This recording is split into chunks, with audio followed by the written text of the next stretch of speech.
It's Dr. Ruben West, and welcome to Speaking to Nations, where we run our Voices of Change show. I have an amazing guest for you on the show today. And let me tell you a little bit about this guest, because you're going to want to invite people to the show. This guest that I have is none other than Dr. Safia Lul Abdiwahid. She is from Mombasa, Kenya. And her show today, listen to this, her show today is What's Your And, A-N-D, What's Your And. Dr. Safia runs the Pure Pearl Foundation. Dr. Safia is an attorney. She's originally from London. She lives in Mombasa, Kenya now. She's a mother. She's a wife. She's an activist. She's an advocate for young women and girls. Her Pure Pearl Foundation provides resources and also educational opportunities for women to grow. She's the founder of the Global Women's Voice Conference. In other words, her and just keeps going. She's an amazing speaker. She has a global voice, and so I'm going to bring her in just a few seconds. But what I want you to do is make sure you invite somebody to this show, because if you want to be inspired, if you want to be challenged, if you want to be motivated in a way that is unusual by a powerful woman, you're about to be by none other than Dr. Safia Lul. And I'm going to bring her in right now. Dr. Safia, how are you doing today? I'm fine, thank you. His Excellency, good to see you. Well, I appreciate it. I say thank you for being on there. Now, you're in Mombasa, Kenya right now, and tell us, we're right in the middle of a global pandemic. Everybody knows that, but what is it like in Mombasa for you right now? It's we're living in unprecedented times, to say the least. Yes. It's been quite challenging for the majority of the people in the coast. We are on a lockdown and national government curfew. We have to be home by 7 p.m. It's been extended to 9 p.m. And it's quite tough right now, but we're grateful, we're alive, we're healthy, and we're keeping safe. Oh, wonderful. Well, we're going to get right into your interview, because there's a lot of information that people have been asking me that they want to get from you. And you live in Mombasa, Kenya, but you're not originally from Mombasa. Where are you originally from? I am originally born in Somalia. I was raised briefly in Kenya, and very young, I moved with my family. We migrated to London, England. So that's where I grew up, in England. So you grew up in England, and that's where you went to school, correct? Correct, yes. I did all my education from primary all the way to my master's in London, England. So what was it like in London, England, and not just for school, but for a female? I mean, here you are in London, England, and certainly they encouraged you to go be everything you could be. Is that correct? Oh, absolutely. Coming from a patriarchal society, being a Somali, raised briefly in Africa, women are not considered to be they don't have a voice, shall I say. They're not valued. They are mentioned among the flock of cattle a man owns. I mean, they're more like a possession. They are controlled. So coming from that background where girls do not get an education, they're married off very earlier on in their life and have children while they're young, as teenagers, it was a completely different, it's a complete opposite growing up in England, where I saw the inclusivity. A girl could do what a boy can do. That's what you're taught. My head teacher in primary and in high school were both female. So it was extremely, extremely inspiring and encouraging, to say the least. Now you have a movement, and I had you come speak at my event in in Nairobi, Kenya. And I knew I was going to have you there because you have such a dynamic message and a dynamic voice. But your message was, what's your and, A-N-D, what's your and? When you say, or when you ask the question, what's your and, what specifically are you referring to? Well, I'm referring to what is your purpose in life? What is your goal? Finding out your identity, knowing who you are, why you're here, and then working on your goal, basically. So what and means is having the right attitude. Your attitude will determine your altitude, how far you'll go in life. And then with N, I focus on the whole idea, and what I try to do and inspire women to is we have solutions to every problem that exists. We can find solutions. So as you find your purpose, as you find your goal, there will be obstacles and struggles that will come your way, but you should never give up. You should focus on that and continuously dedicate yourself to your purpose and your goal and move on. For example, growing up, I was told that all I will be a mother and a wife, and I'll be a homemaker. Not that there's anything wrong with that, but I tell my mentees and everybody in general, the women, that it's important to have an and. And what do I mean by and? I was told that I couldn't amount to much, however, I worked hard and focused on my goal, and so now I am a wife. Yes. And a mother. Yes. And a businesswoman. Yes. And a lawyer, an advocate of the High Court of Kenya. And a World Civility ambassador. Come on now. And a peace ambassador. Yes. And the founder of Pure Pearl Foundation, which is a charitable organization. And there is no limit to what you can do if you believe in yourself and just find your and keep going. So that's what I mean by finding your and. I love that. And I love it because you're so inspirational when you stand up and speak, because it's not about what they told you could do. It's about what you can make happen. And so I love the power in your message. You mentioned the Pure Pearl Foundation. Tell us about that Pure Pearl Foundation. Pure Pearl Foundation is a charitable international organization which its main objective is to transform the lives of vulnerable women and children in Africa, to give them opportunities that they didn't have, to inspire them, to educate them, to motivate them. Because education, like Nelson Mandela said, is the weapon we need to change nations, to change the world.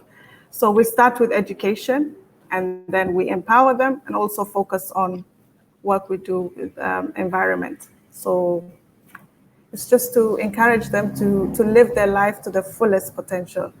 I'd like to put up a few pictures of the Pure Pearl Foundation in action. I'm going to put up a few pictures so that you guys can get a chance to see the Pure Pearl Foundation shaping up and taking action and doing work in the communities and around the world.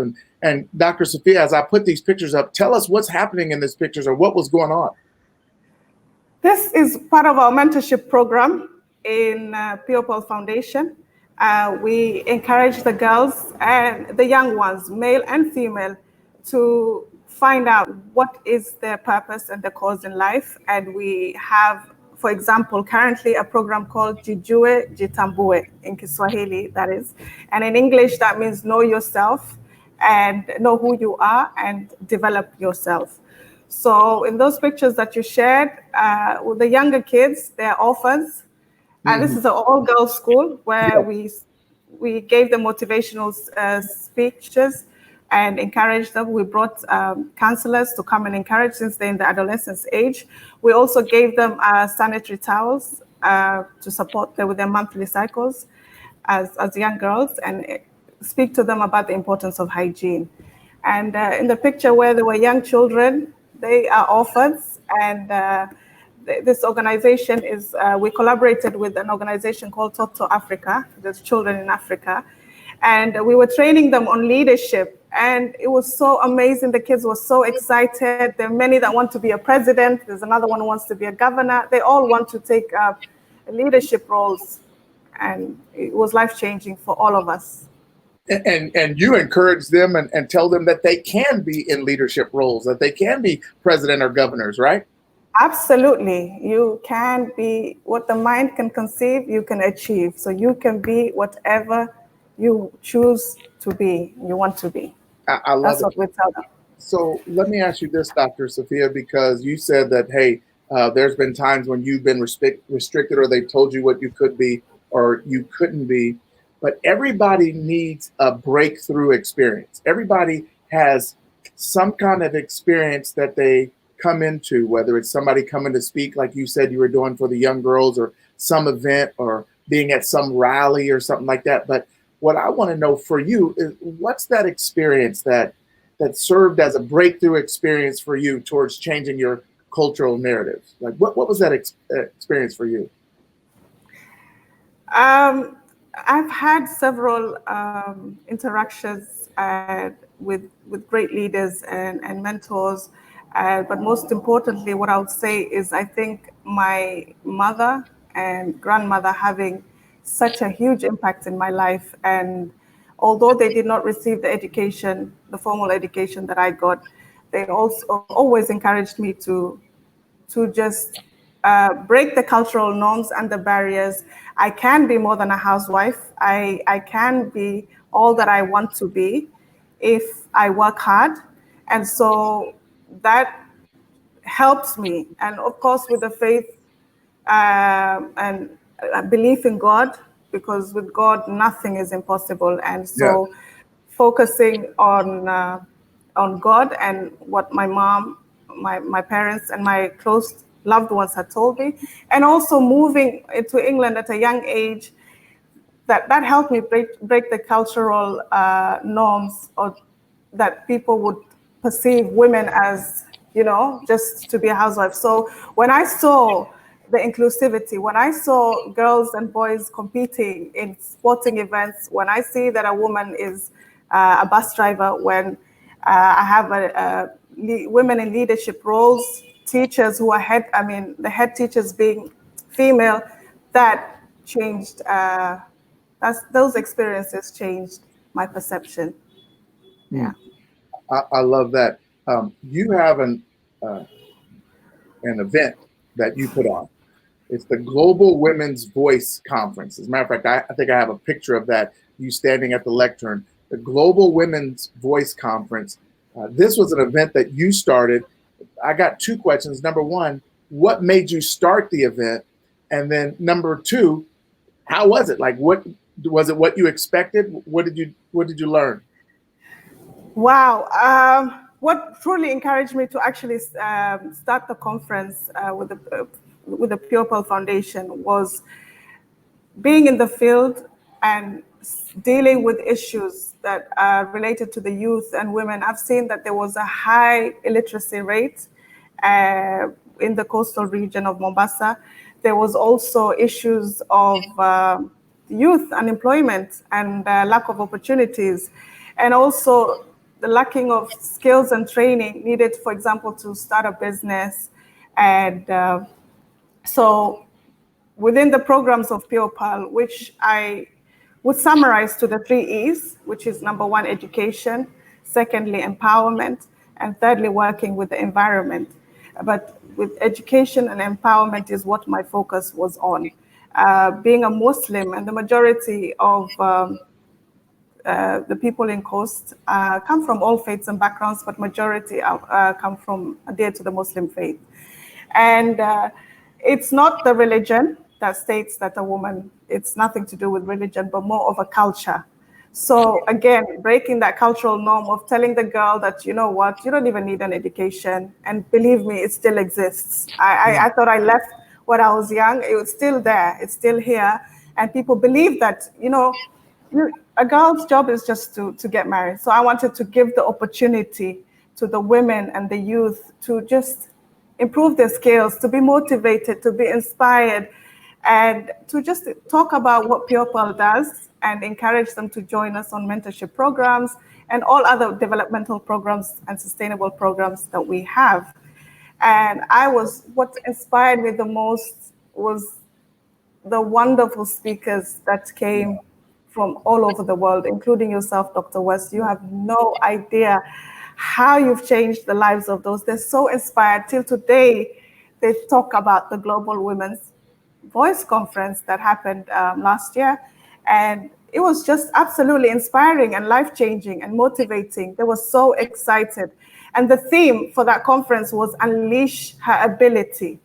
And because we all have the innate goodness, we have the potential to achieve so much in this world, and we have such a short time, a finite time to achieve those goals. So it was more of an eye-opener. It was more of encouraging, inspiring, motivating the masses, the youth and the women to, if you don't mind me, I'm going to quote you, not just live life, not just live the good life, but live your best life. Yes. And I want to thank you so much. And I would like to thank Dr. Jacqueline Mims, Veronica Bird, and all amazing people who traveled for so many hours to come and change lives, because it was truly, truly inspiring. And like you rightly said, the greatest ability is a possibility. And they found that possibility that Indeed. day. Listen, there's some people on here right now. You're speakers. You have a message. Let me tell you, you have to connect with Dr. Safia, because your message travels a long way in Kenya, doesn't it? I mean, you can go and literally inspire people, and that's why I wanted to bring her on there to not only introduce her to you, but so that you get a chance to introduce yourself to her. As a matter of fact, I'm going to play this clip from. So first of all, Dr. Safia, you were expecting some people to turn up at the Global Women's Voice Conference. What was the turnout like compared to what you thought it was going to be? Oh, wow. I was expecting a small number of people because it was relatively new. Nothing like this had been done before in Mombasa. So I wasn't sure, but on the actual day, around 500 people turned up, and majority were youth. And it was just amazing. It was incredible. The energy was exhilarating. It was absolutely wonderful. It was. There were people waiting outside to get in. So people didn't want to go outside, because if they left their seat, people would come in and take their seat. As a matter of fact, for those of you watching, I'm going to just play this clip that I had on my phone from the conference. It's amazing. Watch this.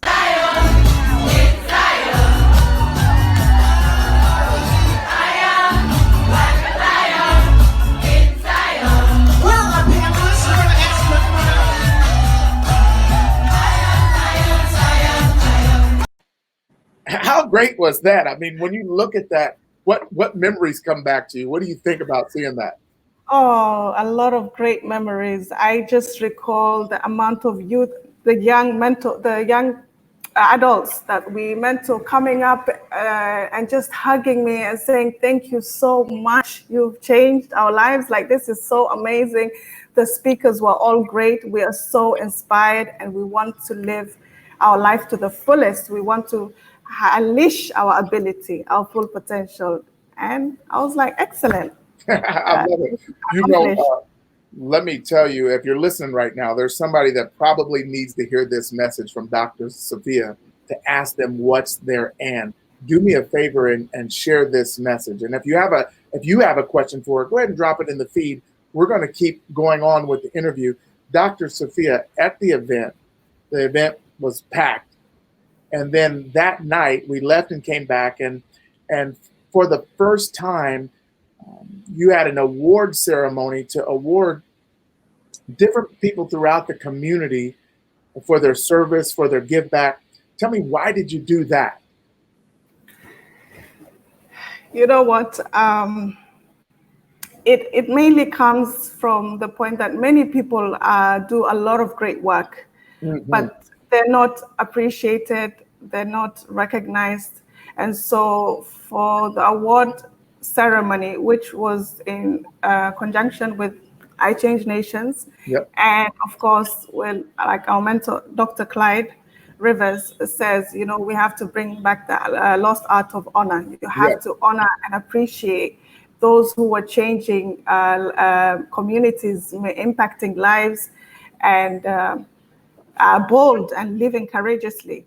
So I had the honor to just look around and see, and there are many people who are doing a wonderful job supporting others. And with the little that they have, they're doing the best that they can. So it was really tough to reduce the number of people who would be recognized.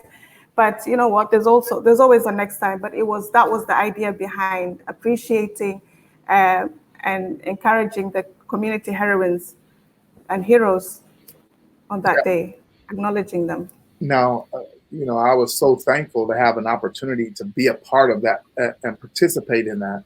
And there was one award that was given out that blew me away. I mean, it was so powerful. And I these pictures are on my phone. So I took these pictures off my phone and put them on my computer so I can show this picture. Tell the people listening about this picture, this photo. Oh, wow. Yes, that is the lady right there is Mrs. Rose Chico and Mr. Wilson Chico, her husband. She traveled for several hours to come just for the conference and be inspired. But this wonderful lady started community service and giving back at the age of 19. Yeah. And no one in her had ever recognized her, appreciated her, encouraged her for the great work that she was doing with the elderly, with the widows and the orphans. So it was just, she was in awe when she was recognized for the work that she was doing. I mean, she brought the audience to tears. She was really touched and inspired, and we were so happy. And you remember. And I have to say, listen to this. If you're listening, she had been doing the work for 50 years. She was 69, and she started when she was 19. She had been doing the work for 50 years, and no one had ever said thank you. No one had ever appreciated her for using her resources. She came day after day after day, listen, for 50 years. And Dr. Safia, and that's why I had to have her on the show, because she asked the question, what's your end? Dr. Safia said, hey, I will be the first person to recognize her for her work. And when she came, she was completely overwhelmed. I mean, she was crying. Her husband was crying. The people in the audience were crying. I don't know what was going on with me, but I just thought it was beautiful. I mean, it was absolutely amazing. And so, Dr. Safia, that's why I had to have you on here, because it's not just about the work that you do. You also bring attention to the work other people do as well. And one of the things that you're known for saying, and I love this about you, you said that what good is freedom of speech if they don't give women a voice? Tell us about that. Yes, we are all born with innate gifts given by God. Honestly, there is nobody who has come on this earth by mistake or just to occupy space. But often women are told not to speak up. They should just be seen and not heard. And so what I wanted to do was disrupt and change that narrative that we should just be seen and not heard. We have a voice, a God-given voice, and we need to use that voice to stand up for what's right and to just speak up against injustice. What's the point of having a freedom of speech without the voice? So, yes. I love that. And another thing I love about you is that in spite of the fact that you're a Muslim, you advocate for women of all faiths, correct? Yes. Yeah. Absolutely. Absolutely. Because I believe we were all created equal. No gender is better than the other gender. And no race or color is better than the other. I mean, we come from a just God, an all-powerful, all-knowing, and he did not give us the different cultures or colors and races because he's the creator for us to discriminate amongst each other. So yeah, we We're all equal in the eyes of God, and we should be treated as that. I agree. I'm going to show you this picture. Tell me what was going on here, and what does this sign mean to you? She has this sign. It's obviously at a Pure Pearl event. She says, "Here's the strong women. May we know them. May we be them. May we raise them." What does that mean to you? I love it. That means so much to me because let me tell you, Dr. West, what happens in general is there's this women are depicted as weak. They're depicted as vulnerable. They are depicted as they're discriminated, they're oppressed, and all that is true. I mean, it's true that that is there, that's the case. But then also, there are some very powerful, strong, courageous women out there, women who are very able and capable to take on leadership roles and to change the world. So why not encourage and inspire and inform the young ones now, enlighten them about the importance of knowing that you're a strong woman and you have your purpose, and let's work together. There's power in unity and joining hands. So yes, that was in a demonstration we were having in terms of equality and fighting for women's equal rights. So we were talking about gender balance, and yeah, it was very, very incredible. Many people joined hands, and yeah, we were heard. We were heard. And the Pure Pearl organization participated in that demonstration? Yes, absolutely. That was actually, the demonstration was actually just before the Global Women's Voice Conference, where a number of women from all walks of life, from different areas, commuted, and we were walking. We did a peaceful protest on the rights of women, the equality, and having a balance for better. Oh, I love that. Let me ask you this, Dr. Safia. The quality of life, in my opinion, sometimes comes down to the quality of questions that we ask ourselves. And there's a literal book called A More Beautiful Question. And it's talking about, hey, when you ask the right questions, you get the right answers. And so what I want to know for you is, how important is it that the questions that we ask women, and especially women in leadership, what are those questions and how important are those questions that we ask? I think it's very important to ask the right questions. And when we look to women, we really, really need to focus on their strengths, because women were created as I believe the stronger gender, and it's proven scientifically actually that if a girl is born and a boy is born, the girl has a higher chance of actually surviving and living. And not only that, the woman is the first educator. She is a nurturer. She raises her children and teaches them. She's extremely, extremely strong. And so we're not depicted in that light mainly. We're depicted as women who are violated, who are abused, who are discriminated against, who are weak. And that all needs to change. We have to disrupt that narrative. And sure, we are naturally born leaders. We are empowering and educating the future leaders. So it's important. And like the African proverb, I'll give you an African proverb that will explain that very well. It says that when you educate a man, you educate an individual. But when you educate a woman, you educate a community, a nation, a society. I mean, women are really powerful, and it's high time that their strengths and their ability are highlighted more than the negativity that is brought. So That's so powerful. Hey, if you have a question for Dr. Safia, I'm going to give you an opportunity to drop it in the feed. If you have a question for her, please drop it in the feed. I want to bring up this picture, and this picture is of one of my favorite people. And I want you to tell me what was going on here in this picture. Or two of my favorite people, let me say. Now, who is this handsome man right here? That's my other half, Dr. Yes. Anwar. This picture was taken actually on World Civility Day in Gary, Indiana. Yeah. And In the Dr. U.S. Yeah. In the United States, yes. And it was such a wonderful event. People came from all nations. Over 50 nations, I think, were present. And Dr. Anwar received his award as an ambassador for peace. Yeah.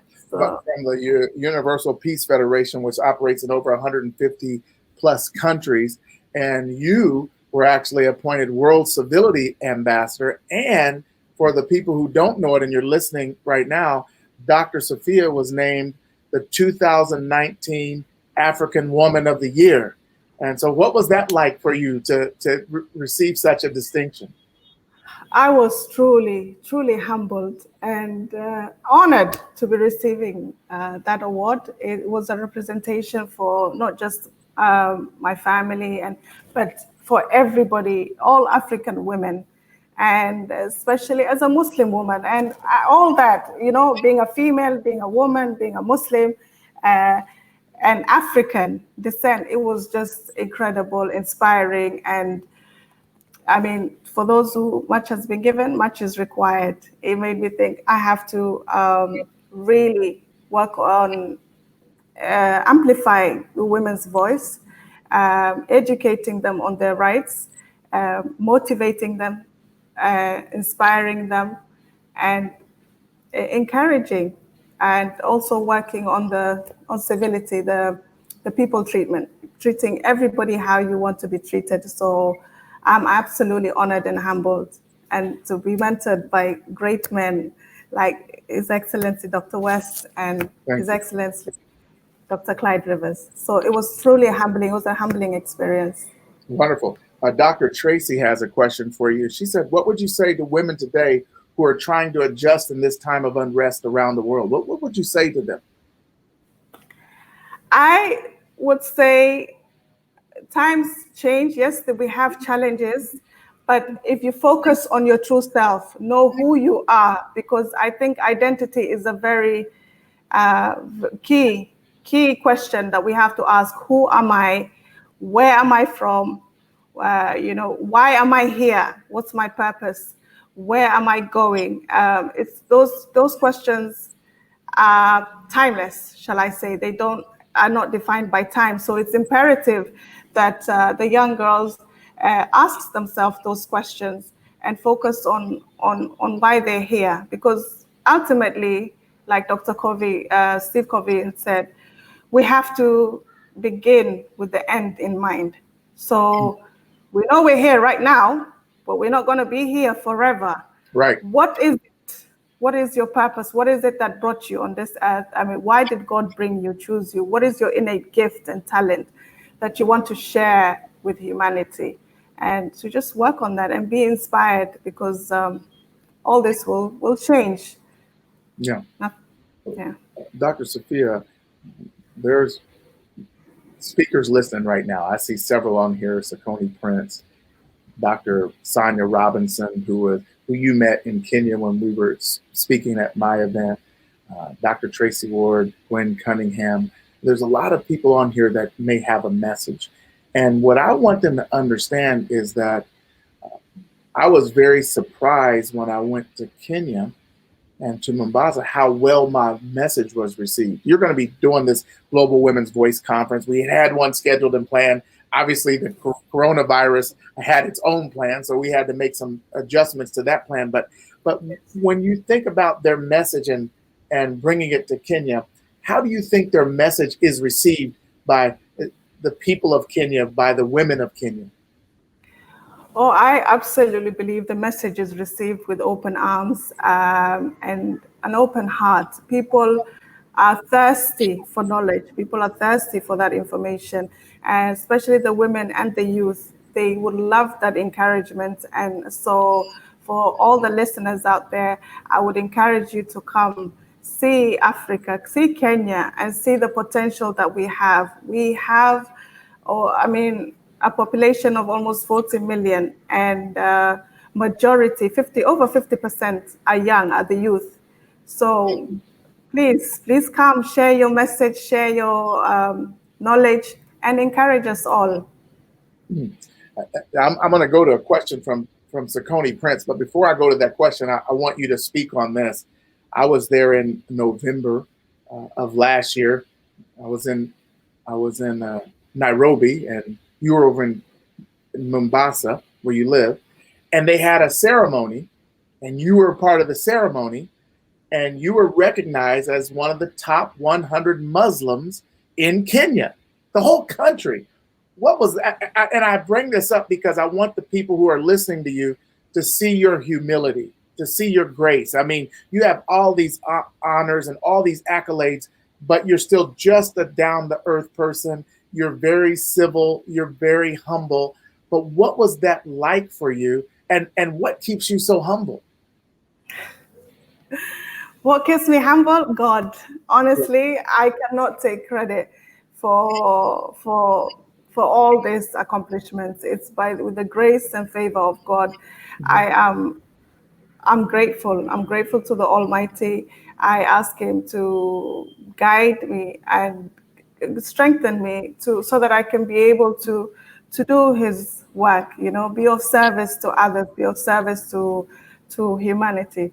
So when I was recognized in October as 100 most influential Muslims in Kenya, it was breathtaking. Honestly, I was encouraged. I'm truly inspired, and I I was grateful again to the Almighty God, because it's because of God that I think I was able to accept and accept it with humility.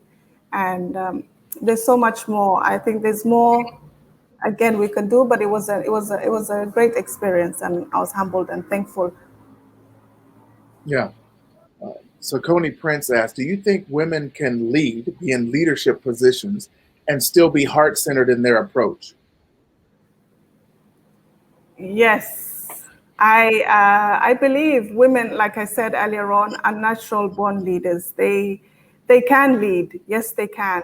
And when it comes to having the heart to lead, and I believe that a woman is loving, is nurturing, is caring, is compassionate, is kind, and all those qualities are very important for a leader, to have that empathy, that knowledge, the skills, and there are very many able women who can do that. So yes. Donald Tolson said, thank you for being humble and having a great spirit.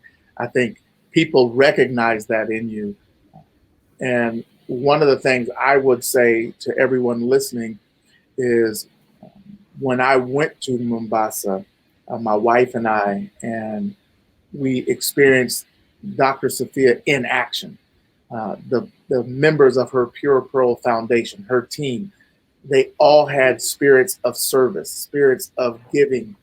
And what I want to know is, how did you assemble such a powerful team that were all willing to give, willing to serve? How did you assemble those?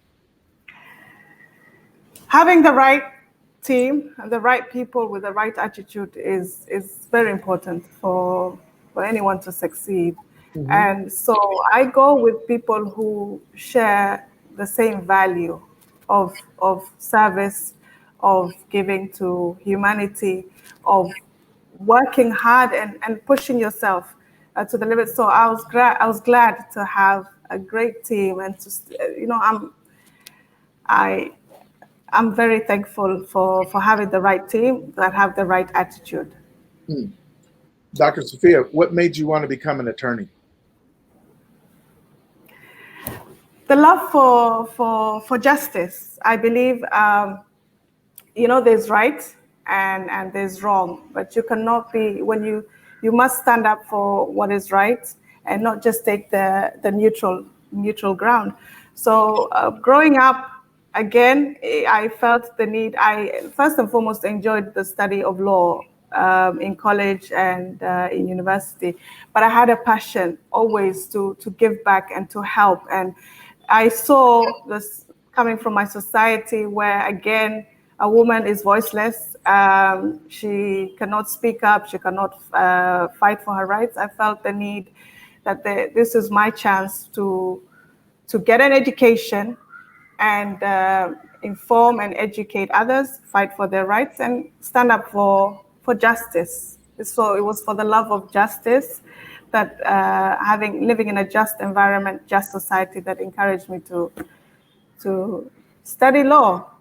Yeah. And I'm glad I did. I'm glad I did, because I lived in England. I studied in England, and when I moved to Kenya by marriage, that's when I felt, you made the right choice with your law degree, because there's a lot of people that require a lot of legal advice and support. So yeah. Now, I want to talk about that real quick, because you were in London, England. Yes. You had met Anwar, your wonderful husband now. He's your husband now. But you moved to Kenya, and Yes. and a lot of people there spoke Kiswahili, right? Correct. But you did not, correct? But at some point, you decided that you would learn that language. How difficult was that for you, and how rewarding is it now that you've taken the chance to master that language? Oh, initially it was so difficult. I could not understand what everybody would be saying. I'd ask for translator. I'd ask for translation. Can you speak? And so it was tough. It was tough. But thank God I had an open mind, and I was so eager to know. I was so eager to learn the language, because I didn't want for things to get lost in translation, or someone to misguide me. So I learned by by just listening and speaking, and even when I was discouraged and said, no, you sound very wrong, or you shouldn't say this, I still went ahead, because you learn from your mistakes. Yes. And right now I speak and understand the language so well. Yeah. I'm grateful to be able to communicate. And see, that's the thing with us, with the human beings, and the power of the brain, the mind. We literally have been given a talent, a gift by our Creator, that is incredible. Yeah. And you can learn, and whatever you put your mind to, you can do it. So I said I will learn Kiswahili, and now I speak Kiswahili fluently.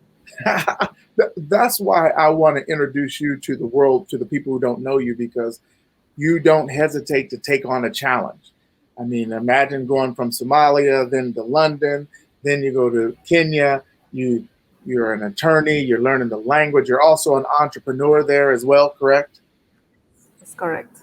And so that's why I love showing you, because you're a symbol. You not only talk the talk, but you walk the walk. I like that, because people can find inspiration in you, because you're always challenging yourself for the next and. You ask the question, what's your and you're always looking for your next one. Let me tell you what Sonia Robinson wanted to know. She said, how can our youth achieve equality living in today's political and social climate? I believe that we can achieve equality if we have the right mind frame, if we educate ourselves on our rights. Especially, we have to know what is rightfully ours, and just having disrupting the mindset, the narrative that we've just been put in a box, and we cannot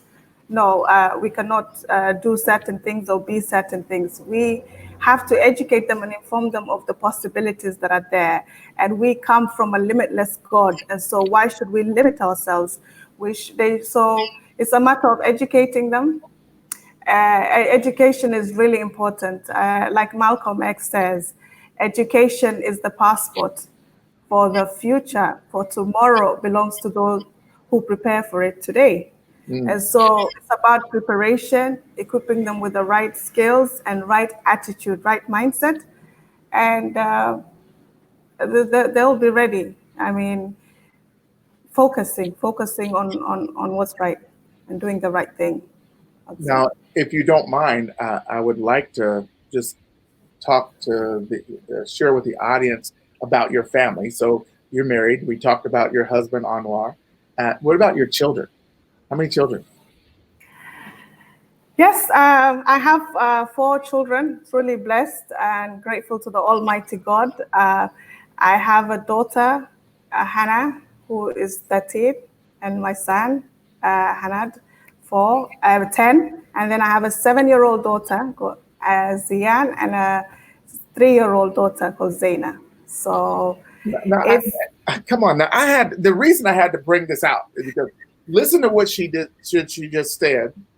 4 children. They're young. The oldest is 13, correct? And the youngest is how old did you say? 3. 3.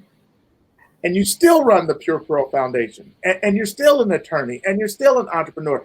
And a lot of people don't know this, but you live in Mombasa. You're an advocate for the High Court. You go to Nairobi quite often, don't you?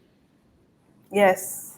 And that's almost weekly, or at least monthly. At least you did before the lockdown. You go weekly, Yes. and that's not a drive. That's a plane ride. You get on a plane, fly over to. Like, I just want to break this down for them so that they really get an understanding of the kind of work you do. Not in a braggadocious way, because that's completely not who you are, but in a servant way. So you, on a regular basis, jump on the plane, fly over to Nairobi, and work there, and then have to fly back home, correct?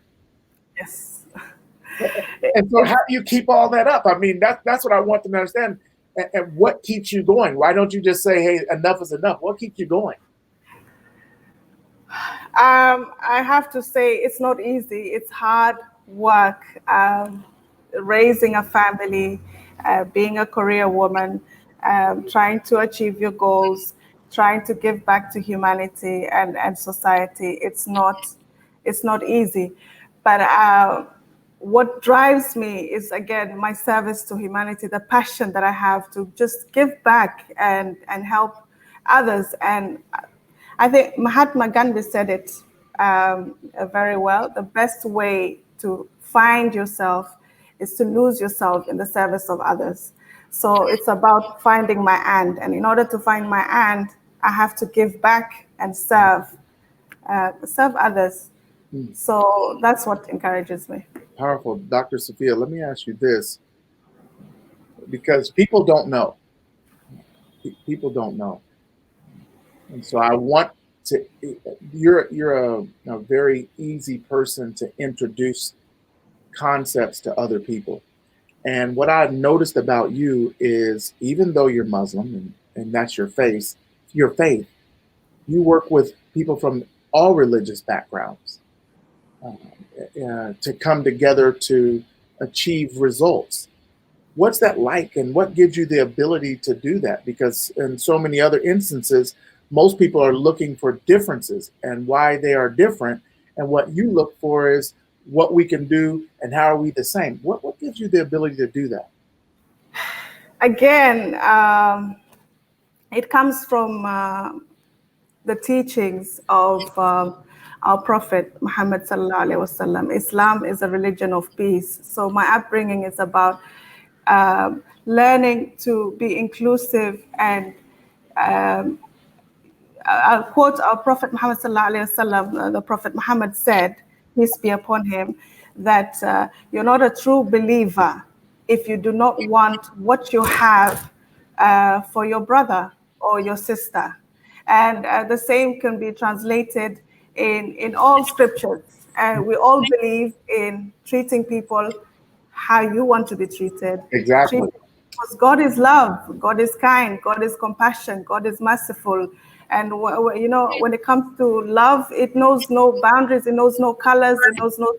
So ultimately, I believe God is the judge. I have no right to judge anybody on the skills, the abilities, the color, the gender, the race. I mean, all those are nothing. We're all human beings. We come from the same source, and we will return to the same source. And why we're brought here is to be of service to each other, to support each other, help each other, uplift each other, and be compassionate, be merciful, be kind, and love one another. So again, that's the reason that I wanted to introduce you to this audience and introduce this audience to you, because it gives them a different perspective. Because so many times we hear people speak division, yet you always speak unity. And that's one of the things I've found the greatest about working with you. There was another question by Dr. Tracy Ward, and she wanted to know, what would you say is the greatest challenge for women of Africa in this time, going on right now?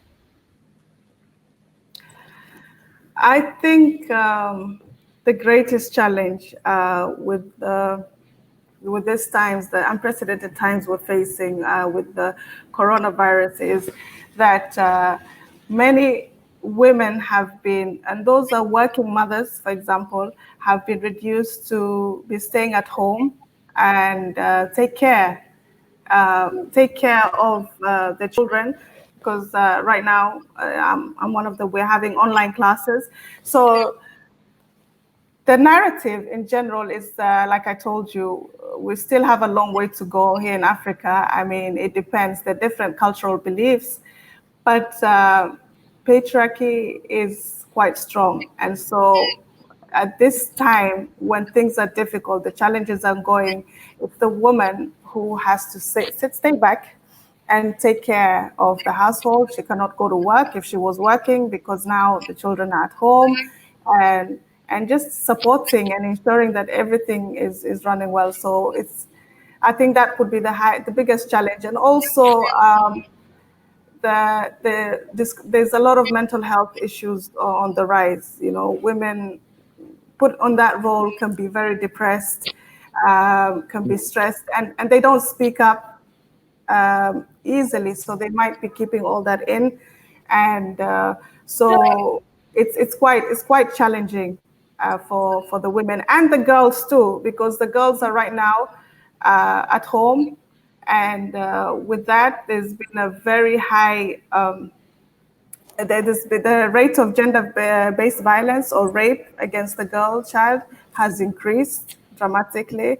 The young girls, I think there are 4 who were out of school because the schools had to be closed. They're at home, got pregnant just within this period. So it takes us back to the issue of early child pregnancies that we're trying to tackle. So a lot of problems have arisen with the current pandemic. It's just about sensitizing them, educating, giving them the support that they need, and encouraging them. Yeah, I have to bring this up. You've invited me there a number of times. And so I want to say to the listeners, listen to this. I went to an event for the Pure Pro Foundation, and it was the Global Women's Voice Conference. Then I went to an event, and you were talking. You had a panelist, a crowd of people, and you were talking. I think I even have a picture of that. And you were talking about mental health. And then I went to an event in Mombasa, and you had organized different high schools to come together for a debate. And you brought me in, and I got a chance to speak to the finalists at the debate, and you named the winning school of the debate. But what I want to show them is the Pure Pro Foundation. Those are 3 different events and 3 different causes right there. Like, you literally are finding a way to be active in all of these different areas. And so there's people watching right now, and they're probably trying to figure out, what's my and? What do I do? I want you to just give them some suggestions. How do they find that AND? How do they find that? Because you seem to be involved in a lot of different areas. Yes, thank you, His Excellency. The areas that we are focused again come under the education, the empowerment, and the environment. And so the last time we were together, you were at a debate where high school students were debating on the importance of the environment. And, the message that we're trying to get across there is to not only help them speak, and the whole concept was speak passionately, effectively, articulately, and knowledgeably about a topic. And climate change is a very huge topic right now that we need to encourage from the young age to how to sustain our environment and to take care of environment. It's the little things that a citizen does that will enable us to progress and move forward. But what I would encourage everybody again is to find out how to find the end, is to know what it is that you love to do. And when you love to do something and it's important to you, it's your highest value. And when you value it, it's your passion. Basically, it's your purpose. So you find your identity, know who you are first and foremost, why you're here, because you're here, God created you on purpose and for a purpose. And then when you know your purpose, you dedicate yourself to that purpose. You're going to have obstacles, you're going to have challenges, it's going to be hard, and sometimes you'll feel like giving up. But what I would want to tell you is never give up. Keep going, keep striving for what you believe in. And that's it. Have the right attitude.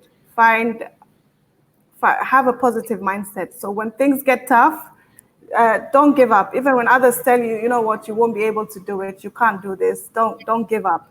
Stay positive, stay focused, believe in yourself, and believe that nothing is impossible with your creator, and you will achieve your goal and manifest your dreams. Rister, who I met in California, who's from Kenya, she lives here in the U.S. She's going to be going back. She said, I love you both, Dr. West and Dr. Safia Lul Abdiwahid. My world is a better because both of you are in it. Well, thank you, Rister. I appreciate that. And I see why it's better with a person like Safia in it, because she does so much. She gives from the bottom of her heart.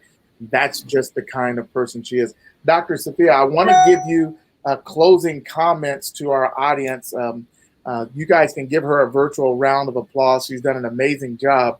I want to give you some final thoughts. What would you say to our audience about what you're in? What I want to say is, number one, keep the faith. Keep the faith in God. Number one, He brought you on this earth for a reason and for a purpose. And so when you focus on your goal and you dedicate yourself to a purpose, you're unstoppable. Like I said, you come from a limitless God, and you come for a God where everything is possible. So focus on your goal, keep the faith, walk by faith, not by sight. You might not be able to see your dream right now, but it will come. And just be strong, be courageous, and be yourself, be your authentic self. That's all I can say.